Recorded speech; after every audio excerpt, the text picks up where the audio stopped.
I think they left alone this idea of the ancient ones coming back. I remember they was talking about that for a minute. The return of the ancient ones. Remember that? Return of the ancient ones. They were on their way. They were on their way back, according to many galactic messages. The ancient ones were coming. So this could have been interpreted in a number of ways, right? If you're a traditional theologian, you're looking at the ancient ones as archetypes coming back to the earth.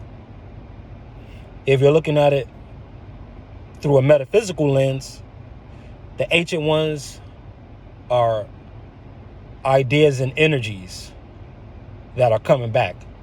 But either way, you have this revolution in this great reset. And in any reset, there's going to be new characters on a new stage. So we went from history, now we're in herstory. From history to herstory.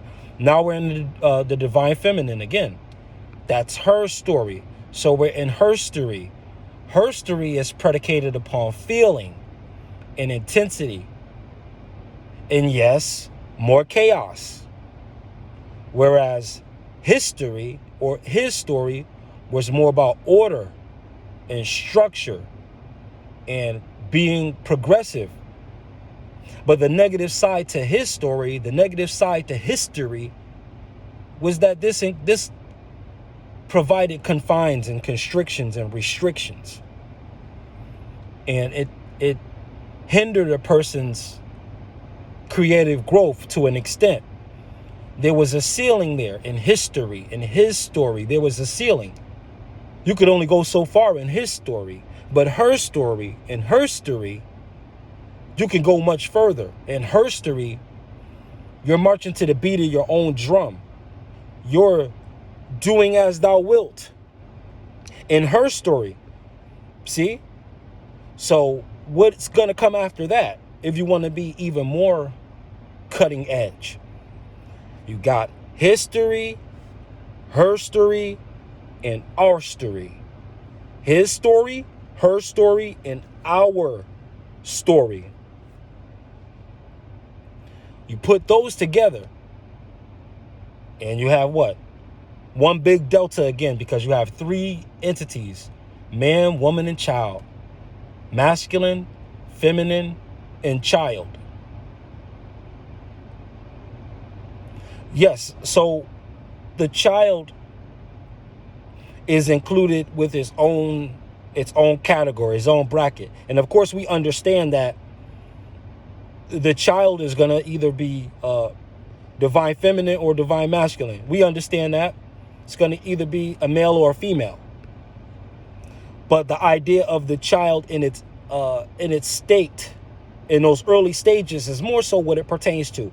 Being more like a sponge, always soaking in information, always making the best out of every day, always taking things to the max. You know, like a child runs everywhere.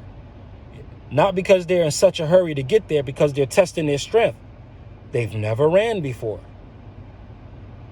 So embracing new opportunities and new ideals with this sense of youthful rejuvenance, or I should say youthful exuberance would be a better word, enthusiasm, energy, intensity, you put your mark on this world, a very positive spin on this world.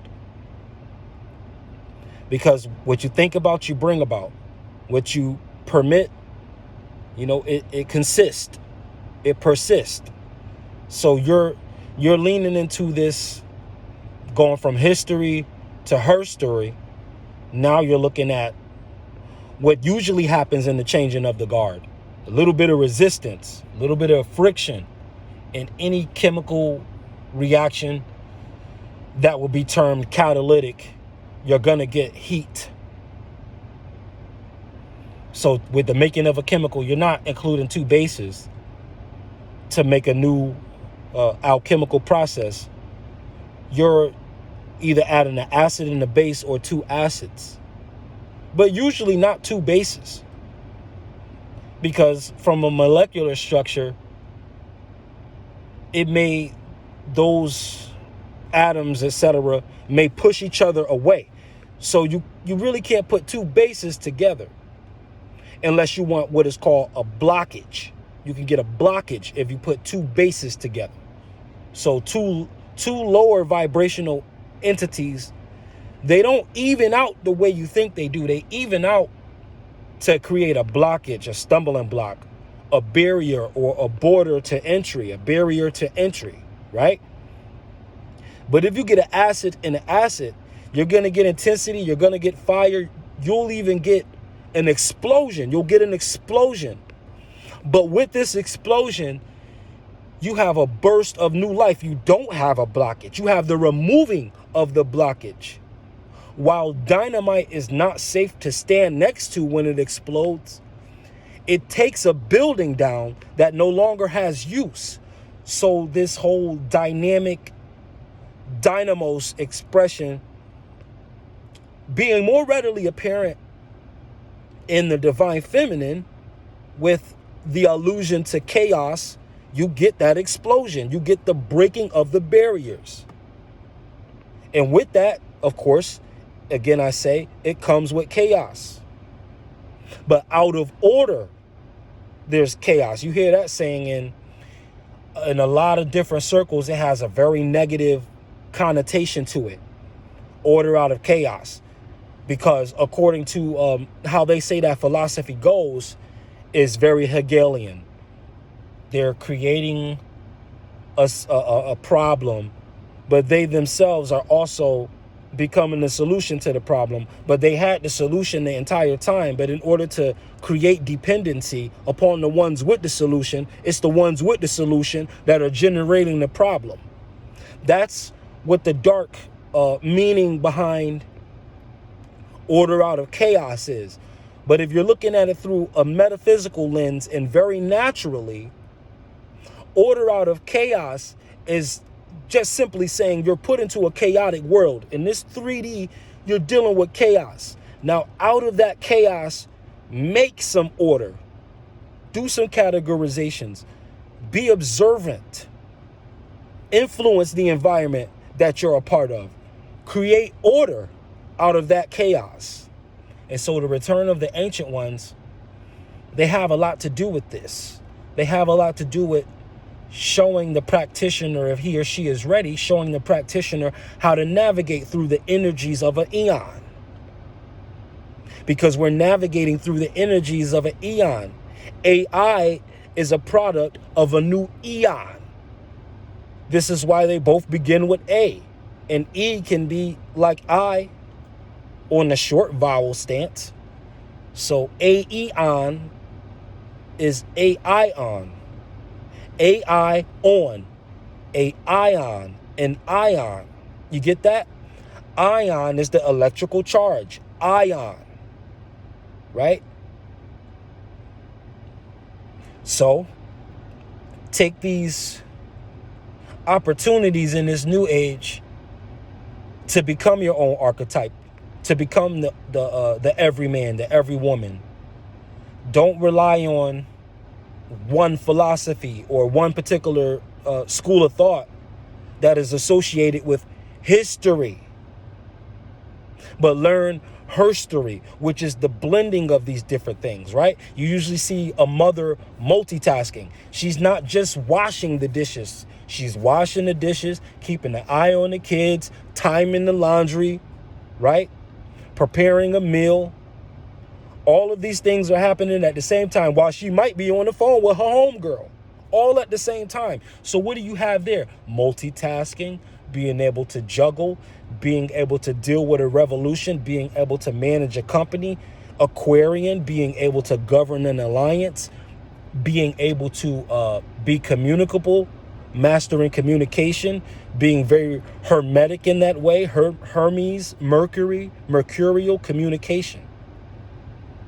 Being stronger in that. So males, we speak maybe 30,000 less words per day than the female counterpart.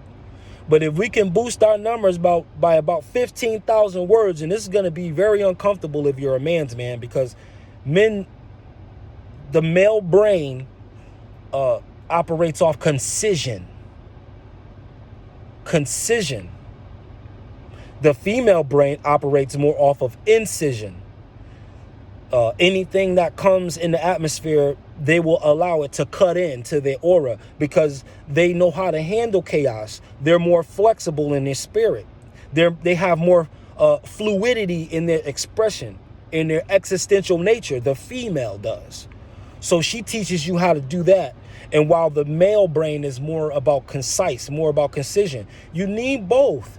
You can't get concise, you can't get precise unless that precision or incision is enacted upon something. You have to have a subject there. So that subject, being many subjects, is going to be chaos. And you're going to make order out of that. That is the role between male and female. But now that we're in her story, you can't be so cut off. You can't be so stubborn. You can't be so rigid. You have to be flexible enough to allow the different seasons and stages of life to cut in on you and be able to deal with the incisions, making decisions as the incisions come, because you're about being concise if you're a male. But you're going to have to update your stance on some things. So again, up your ante by about 15,000 more either words or thoughts or whatever it is, but become more active, become more engaging. It's okay to express motherly characteristics as a man does not make you feminine. I'll say that again. Possessing motherly characteristics as a man does not make you feminine. It makes you nurturing. It makes you more attentive to detail, as most females are biologically created to be. This is how their brains work. The return of the ancient ones deals with all of this. And to embrace history and her story, his story and her story, and to love both sides is what? The child that says, mommy and daddy. So mother and father type of energy is how you are to embrace his story and her story. History and her story. That's when you bring it to our story, our story. All right? So that's it in a nutshell, the Super T Sigma of Sigma programming. I just wanted to attempt to demystify some things that may be perplexing for most of us. But just the long and short of it is, there's a plus and a minus. There's giving and receiving. These things involve both poles, masculine and feminine. To embrace those with a pure innocence, that is the divine child.